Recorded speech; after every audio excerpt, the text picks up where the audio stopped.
तो सूत जी महाराज से सौनक जी कह रहे हैं कि अब आप हमें कथाओं का रस पिलाइए। सब कथाओं का निचोड़ क्या है, जीवन में भक्ति कैसे बढ़े, ज्ञान की प्राप्ति कैसे हो, वैराग्य कैसे प्राप्त हो, ऐसी कथा सुनाइए जिससे हमारे अंदर वैराग्य उत्पन्न हो जाए, हमें ज्ञान प्राप्त हो जाए। जो भक्ति वर्धन करने वाली कथा हो, जो विवेक देने वाली कथा हो, और जो नंद नंदन श्याम सुंदर श्री कृष्ण से मिलाने वाली कथा हो। कि श्रेयसाम यद भवे श्रेया पावनानाम च पावनम कृष्ण प्राप्ति करम शश्वत साधनम तदवदा। आप ऐसी कथा सुनाइए जिससे श्याम सुंदर श्री कृष्ण की प्राप्ति सहज हो जाए। सौनक जी एक बड़ी अच्छी बात कह रहे हैं बुंदेला जी कि किसी को कल्प वृक्ष मिल जाए। आपने कल्प वृक्ष का नाम सुना होगा। कल्प वृक्ष की महिमा है कि उसके नीचे बैठ के जो कुछ भी कल्पना करोगे वो सामने आ जाएगा, प्राप्त हो जाएगा। एक चिंतामणि होती है, उसकी विशेषता ये, हाथ में उस चिंतामणि को रख लो, जो चिंतन करोगे वही वस्तु प्राप्त हो जाएगी। पर कल्प वृक्ष के नीचे बैठ के कोई कहे कि हे कल्प वृक्ष आप हमें भगवान से मिला दो, श्री कृष्ण से मिला दो, तो क्या कल्प वृक्ष भगवान से मिलाएगा? ये उसका सामर्थ्य नहीं है। अथवा चिंतामणि को हाथ में लेके कहो हे चिंतामणि आप हमें भगवान से मिला दो, तो चिंतामणि भी भगवान को प्राप्त नहीं करा सकती। कि चिंतामणिर्लोक सुखम सुरद्रोहो स्वर्ग संपदम प्रच्छति गुरु प्रीतो वैकुंठम योगी दुर्लभम। ना तो चिंतामणि भगवान को मिला सकती, न कल्पवृक्ष भगवान को मिला सकता, लेकिन यदि सदगुरु की कृपा हो जाए तो गुरुदेव कृपा करके भगवान से मिला सकते हैं। इसलिए गुरु की महिमा कल्पवृक्ष और चिंतामणि से भी ज्यादा कही गई है। गुरु जी की कृपा हो जाए तो भगवान की प्राप्ति हो सकती है। सौनक जी बोले कृपा करिए हमें ऐसी कथा सुनाइए। तो सूत जी बड़े प्रसन्न हुए और सूत जी ने प्रसन्न होकर के कहा कि ऋषियों,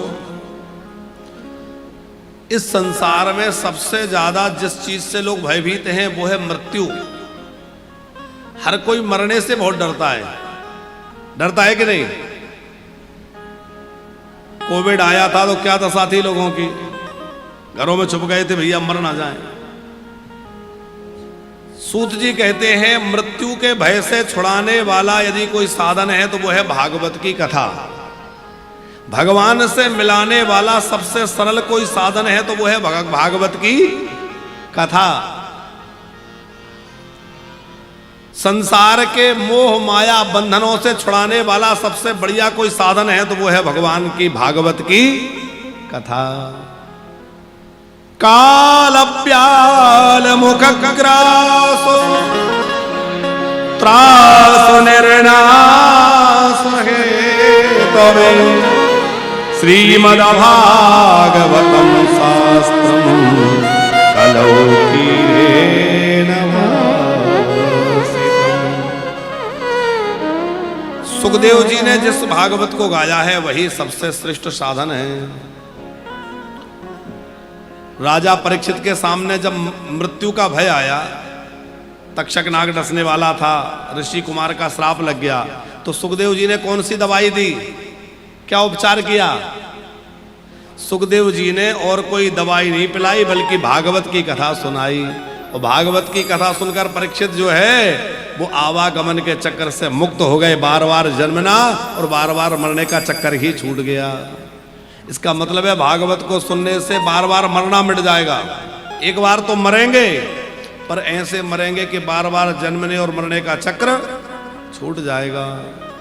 देवता अमृत का कलश लेके आए थे, वो कथा आपने सुनी होगी, लेकिन अमृत का कलश सामने रखा रहा। परीक्षित ने कहा कि नहीं नहीं,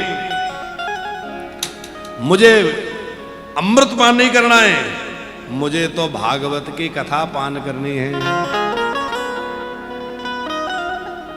सप्ताह क्रम से भागवत को कोई सुन ले तो सहज भगवत प्राप्ति हो जाए। सोनक जी ने पूछा कि ये सप्ताह क्रम क्या है? बोले ये सप्ताह क्रम है 7 दिन में सुनने की विधि। 7 दिन में कैसे सुने महाराज? और सबसे पहले किसने सुनी, किसने कही? बोले सबसे पहला भागवत सप्ताह श्री शनकादि ने सुनाया और नारद जी ने सुना। तो सोनक जी को बड़ी आश्चर्य हुआ कि ना तो नारद जी एक जगह रुकते, नारद जी हर जगह घूमते ही रहते, और सनकादिक इनका भी कोई ठिकाना नहीं है कि यहां रहते हों। सनकादिक भी हर समय घूमते ही रहते हैं। तो दोनों ही घूमने वाले महात्मा एक जगह कैसे 7 दिन बैठ गए, कैसे 7 दिन तक कथा हुई? तो सूत जी महाराज ने कथा सुनाई। एकदा ही विशालायाम चत्वार रसयो मोला सत्संगार्थम समायाता दद्रसुस्तत्र नारदम्।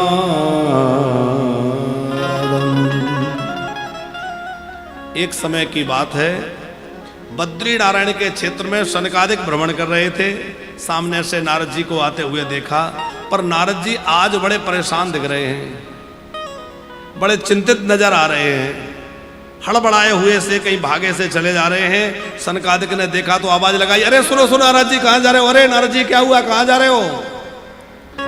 कथम ब्रह्मण दीन मुखा, ऐसे परेशान हो रहे हो, क्या बात है, कहां जा रहे हो, क्या हुआ? तो नारद जी बोले, अरे क्या बताएं, अच्छा हुआ आपके दर्शन हो गए। मैं आप जैसे कोई महात्मा को ढूंढ रहा था। क्यों, क्या हो गया? बोले देखो मैं सब जगह घूमते घूमते पृथ्वी लोक पर आया और यहां आकर के मैं कई तीर्थों में गया। कहां कहां गए? पुष्करम चा प्रयागम चा काशीम गोदावरीम तथा। पुष्कर गया, प्रयाग गया, काशी गया, गोदावरी गया। नारद जी कह रहे हैं हरि क्षेत्र, कुरुक्षेत्र, श्रीरंग, सेतुबंध आदि आदि अनेक तीर्थों में मैं गया, पर मैंने सब जगह कलयुग को व्याप्त देखा। और कलयुग को जब देखा तो कलयुग को देख करके मेरी शांति भंग हो गई। कलयुग को देख करके मैं परेशान हो गया। क्या देखा?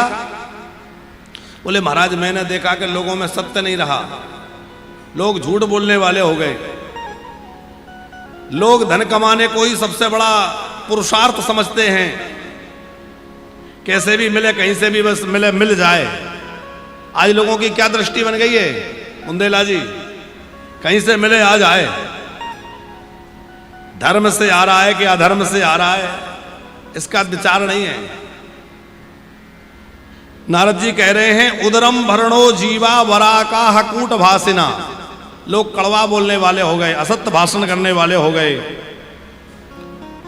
लोगों में ना पवित्रता रही, ना दया रही, ना दान रहा।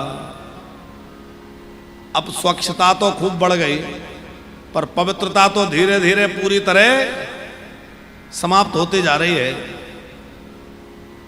जितने जो देश और जो लोग जितने ज्यादा विकसित हो गए हैं, वहां उन्होंने पवित्रता को और पूरी तरह तिलांजलि दे दी। जितना जो लोग अभी कम विकसित हुए हैं, वहां तो थोड़ी बहुत पवित्रता समझ में आती है? हमने विदेश में जाके एक बात का अनुभव किया कि यहाँ के लोगों ने विकास तो बहुत किया है, बड़ी विशाल भव्य इमारतें, बहुमंजिला, और कुछ चीजें वहां से सीखने लायक हैं कि कहीं आपको कचरा नहीं मिलेगा, गंदगी नहीं मिलेगी। जैसे हमारे यहां लोग गुटखा पान खा के थूक देते ना, ऐसा तो पूरे देश में कहीं मिला ही नहीं। ना कहीं पान गुटखा सुपारी की दुकानें ऐसे जगह जगह कहीं दिखाई देती, कहीं दिखता ही नहीं। तो ये चीजें तो सीखने लायक है। लेकिन एक चीज और हमने वहां देखी कि इतना धन और इतनी संपदा होने के बावजूद भी व्यक्ति अशांत है, परेशान है, क्योंकि संसार के भोगों में ही सुख होता तो धनी लोगों के पास ही सुख रहता। हम वहां एक बात कह रहे थे बुंदेला जी कि हम लोगों के पास ऑप्शन बहुत हैं हर चीज में, वैरायटियां बहुत हैं। यहाँ के लोगों के पास वैरायटियों की बड़ी कमी है। उन्होंने कहा क्या? हमने कहा पहली चीज तो ये है कि भोजन की वैरायटी। हमारे यहाँ कितने तरह के व्यंजन हैं? हजारों तरह के व्यंजन है कि नहीं? अकेले बेसन के हमारी माताएं सैकड़ों हजारों तरह के व्यंजन बना लेती हैं। लड्डू बना लेंगी, बेसन बना लेंगी, बूंदी बना लेंगे, बर्फी जमा लेंगी। तो अकेले बेसन की कितनी तरह की मिठाई बन जाती है। फिर हर प्रांत का अलग अलग तरह का भोजन है, हर क्षेत्र का अपना अपने भोजन का अलग अलग स्वाद है। तो भोजन में अनेक वैरायटी। वहां ले दे के बस थोड़ी सी वही मांसाहारी चीजें, तो घुमा फिरा के क्या है, आखिर मांस ही खाना है उनको, उनके पास कुछ और है ही नहीं। मसाले तो हमारे यहाँ मसाले तरह तरह के मसाले हैं, वहां वो भी नहीं है। तो ना भोजन में वैरायटी है, ऑप्शन चुनने के लिए है, ना कपड़ों में। हमारे यहाँ तो बिंदी से लेके और बिछिया तक कितने श्रृंगार होते हैं, वहां कुछ नहीं है। अच्छा, हर श्रृंगार का अपना महत्व है। मंगलसूत्र का अपना महत्व है, चूड़ियों की अपनी महिमा है, बिंदी की अपनी महिमा है, सबका अपना अपना महत्व है कि नहीं? वहां कुछ नहीं है। तो अब आप बताओ, जिसने सब छोड़ दिया वो विकसित है कि हम लोग विकसित है जिनके पास इतना है? ना कपड़ा है, ना कोई आभूषण है, ना ढंग का भोजन है, और तो और रिश्ते भी नहीं है। हमारे यहाँ तो मामा जी, मौसा जी, फूफा जी, फलाने जी, कितने जी, कितने रिश्ते हैं। वहां कोई रिश्ता भी नहीं, बस आंटी अंकल उतने तक ही सीमित है, माँ बाप का भी ठिकाना नहीं। तो और रिश्ते तो सब दूर की बात। तो हम महाराज जी से कह रहे थे कि महाराज जी, ना तो इनके पास भोजन में ऑप्शन है, ना मसालों में, ना कपड़ों में, ना श्रृंगार में, ना रिश्तों में, अरे और तो और चेहरों में भी नहीं। एक जैसे चेहरे दिखते हैं सबके, एक ही सांचे में सबको बना दिया हो। आपने देखे ना, चाइनीज लोग, जापानी लोग और ये यहाँ सिंगापुर वगैरह के जो लोग हैं, उनका एक जैसे ही सांचा दिखता है। हमारे यहाँ कैसी सुंदरता है। तो भैया सारा जग घुमाइए, पर आपको लगेगा कि हमारा भारत महान है, हमारे भारत जैसा राष्ट्र कोई नहीं हो सकता, जहां इतनी समृद्धि है।